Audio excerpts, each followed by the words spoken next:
Good morning everyone, this side Aman और Aman study guide में एक बार फिर से आप सभी का प्यारा सा वेलकम है। दोस्तों, जैसा कि आप सभी जानते हैं कि आपके बोर्ड एग्जाम में सेंट्रल आईडी आता ही है, जो कि आपके बोर्ड एग्जाम में 5 या फिर 3 नंबर में पूछा जाता है। तो काफ़ी सारे बच्चों का एक कमेंट था कि सर फायर एंड आइस पर भी एक वीडियो लेकर आइए। तो हम यहाँ पर फायर एंड आइस का भी एक सेंट्रल आईडी लेकर आए हैं, जिस तरह से आप अपने बोर्ड एग्जाम में अच्छे से नंबर पा सकते हैं सेंट्रल आइडिया का। तो इसी तरह से आप सेंट्रल आइडिया लिख करके एक यूनिक और अच्छा सा सेंट्रल आइडिया सीख भी सकते हैं और याद भी कर सकते हैं। मैंने यहाँ पर आपको इसका अर्थ भी बताया है। तो वीडियो अगर आप चैनल पर नए हैं तो चैनल को सब्सक्राइब कर दीजिएगा। दोस्तों, चलिए वीडियो को शुरू करते हैं और इसे अपने दोस्तों के साथ शेयर करना ना भूलें। वीडियो के लास्ट तक बने रहिएगा, मैं आपको यहाँ पर कुछ इंपॉर्टेंट टिप्स भी बताने वाला हूँ। तो वीडियो को शुरू करते हैं। यहाँ पर मैंने आपको बता दिया है, यहाँ पर आपको सबसे पहले हेडिंग डालना है फायर एंड आइस, जो कि आपकी पोएम हो जाती है। यहाँ पर आप इस तरह से एक छोटा सी कॉलम में, आप चाहे तो कॉलम बनाएं या तो ना बनाएं, आप इस तरह से भी लिख दीजिए। तो एक यूनिक, देखने में अच्छा लगता है कि इस तरह बच्चे को पता है कुछ लिखने का फॉर्मेट, इसे अच्छे से मालूम है। तो इस तरह से आप यहाँ पर लिख सकते हैं, ये देखने में भी अच्छा लगता है और इस तरह से एग्जामिनर को लगता है कि हाँ, बच्चे को कुछ ना कुछ तो आ ही रहा है। तो इस तरह से आप यहाँ पर पोएम लिख देंगे।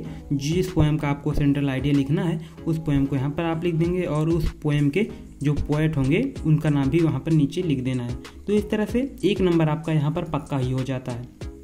एग्जामिनर देखते ही आपको 1 नंबर दे देगा। चलिए आगे चलते हैं। आप हेडिंग डाल दीजिएगा सेंट्रल आइडिया, आप चाहे तो यहाँ पर अंडरलाइन भी कर दीजिएगा। तो चलिए शुरू करते हैं अपनी सेंट्रल आइडिया को। दिस पोएम, यहाँ पर दिस या फिर द पोएम करके भी स्टार्ट कर सकते हैं। और यहाँ पर मैं आपको बता दूं, जो इसमें इंपॉर्टेंट हो आप उसे ब्लैक पेन से रखिएगा। जैसे मैंने इस जो पोएम है, यहाँ पर पोएम का नाम मैंने ब्लैक पेन से रखा हुआ है और यहाँ पर उसके पोएट का नाम रॉबर्ट फ्रॉस्ट जो है, इसको भी मैंने ब्लैक पेन से रखा हुआ है। तो आप ही इसे ब्लैक पेन से कर दीजिएगा। तो चलिए शुरू करते हैं। This poem Fire and Ice is composed by Robert Frost.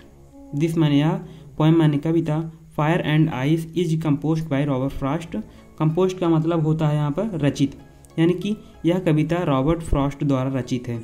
यह कविता Fire and Ice Robert Frost द्वारा रचित है। इस तरह से आपका एक लाइन का यहाँ पर अर्थ समाप्त हो जाता है। आगे चलते हैं हम अपने सेकेंड लाइन पर। सेकेंड लाइन आ जाती है हमारी, दिस पोएम प्रेजेंट्स। दिस माने या, पोएम माने कविता, प्रेजेंट्स, प्रेजेंट यानी दर्शाती है या फिर दर्शाना।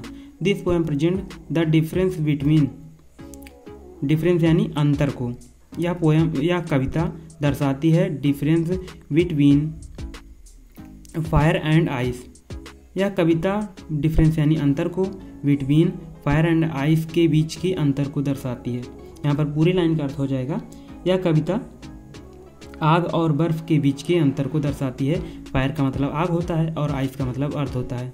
तो इसका पूरा अर्थ हो जाएगा, यह कविता आग और बर्फ के बीच के अंतर को बताती है या फिर दर्शाती है। तो यहाँ पर फुल स्टॉप हो जाएगा। तीसरी लाइन चलिए देखते हैं। विच, थोड़ा आगे कर दूँ मैं, हाँ, which presents 2 different kinds of people. Which का मतलब होता है यहाँ पर जो, प्रेजेंट्स माने दर्शाती है, 2 माने 2, डिफरेंस काइंड्स, डिफरेंस माने अलग अलग, काइंड्स ऑफ माने भिन्न, 2 अलग अलग ऑफ पीपल। यहाँ पर मैं आपको बता दूँ, यहाँ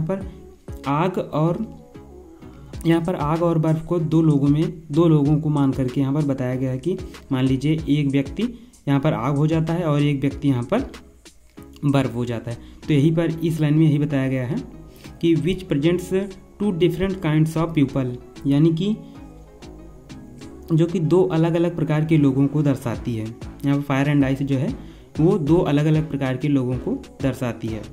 फुल स्टॉप हो जाएगा आपका यहाँ पर। आगे चलते हैं। यहाँ पर आगे अकॉर्डिंग टू पोएट, यानी पोएट के अनुसार। अकॉर्डिंग का मतलब यहाँ पर अनुसार होता है। तो according to poet the world can perish. The world यानी संसार, कैन पेरिस नष्ट हो सकता है, बाई फायर आग के द्वारा, आल्सो बाई आइस और बर्फ के द्वारा। यहाँ पर पूरी लाइन का अर्थ हो जाएगा, कवि के अनुसार दुनिया आग और बर्फ दोनों से नष्ट हो सकती है।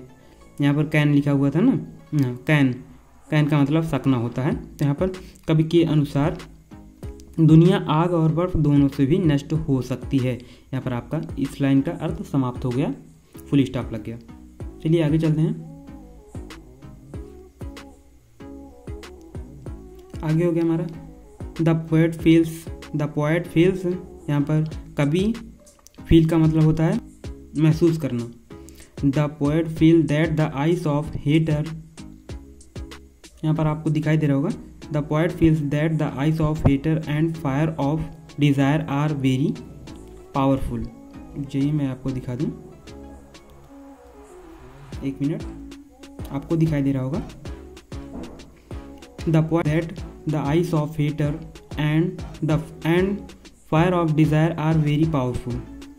पोएट के अनुसार यानी कि कवि ये अनुभव करता है, कवि को ये अनुभव होता है दैट द आइज यानी आइज ऑफ हेटर, यानी कि कवि को लगता है कि घृणा की बर्फ, आइज ऑफ हेटर यानी घृणा की बर्फ, हेटर का मतलब होता है यहाँ पर घृणा, नफरत करना। एंड फायर ऑफ डिज़ायर, और इच्छा की आग, यहाँ पर फायर ऑफ डिज़ायर यानी इच्छा होता है, यहाँ पर fire of desire are very powerful. Are माने हैं, वेरी माने बहुत, पावरफुल यानी शक्तिशाली। यहाँ पर पूरे लाइन का अर्थ हो जाएगा, कवि को लगता है कि घृणा की बर्फ, आइस ऑफ हेटर, और इच्छा की आग, fire of desire are very powerful. आग, इच्छा की आग बहुत शक्तिशाली है। तो इस तरह से यहाँ पर पूरी लाइन का अर्थ एक बार फिर से सुन लीजिए कि कवि को लगता है कि घृणा की बर्फ, इच्छा की आग बहुत शक्तिशाली यहाँ पर होती है। फुल स्टॉप लगाएंगे। आखिरी लाइन आज हमारी हो जाती है, आखिरी लाइन। अगर आपको यहाँ तक अच्छा लगा हुआ तो आप यहाँ पर चैनल को सब्सक्राइब करके वीडियो को लाइक कर सकते हैं। दोस्तों आगे चलते हैं। They can complete end of this earth. They माने वे, यहाँ पर यानी कि आग और आइस की, फायर एंड आइस की बात हो रही है। दे यानी वे, कैन कंप्लीट कर सकते हैं, कंप्लीट यानी पूरी तरह से, एंड यानी ख़त्म, ऑफ दिस वर्ड इस वर्ड को, यानी कि पूरी लाइन का अर्थ हो जाएगा कि वे दुनिया को पूरी तरह से नष्ट कर सकते हैं। तो इस तरह से हमें इस सेंट्रल आइडिया में हमें यही बताया गया है कि मनुष्य के अंदर की इच्छा और घृणा जिस तरह से बढ़ती चली जा रही है, उस तरह से यह हमारा पूरा संसार नष्ट हो सकता है। तो इस तरह से आपको इस सेंट्रल आइडिया का पूरा सार समझ में आ गया होगा। अगर वीडियो पसंद आया तो वीडियो को लाइक करिएगा, चैनल को सब्सक्राइब करके एक बार फिर से अपने दोस्तों के साथ शेयर कर दीजिएगा, और मैं अगला टॉपिक कमेंट में लिखना ना भूलिएगा। तो मिलते हैं किसी नेक्स्ट वीडियो में, तब तक के लिए बाय बाय।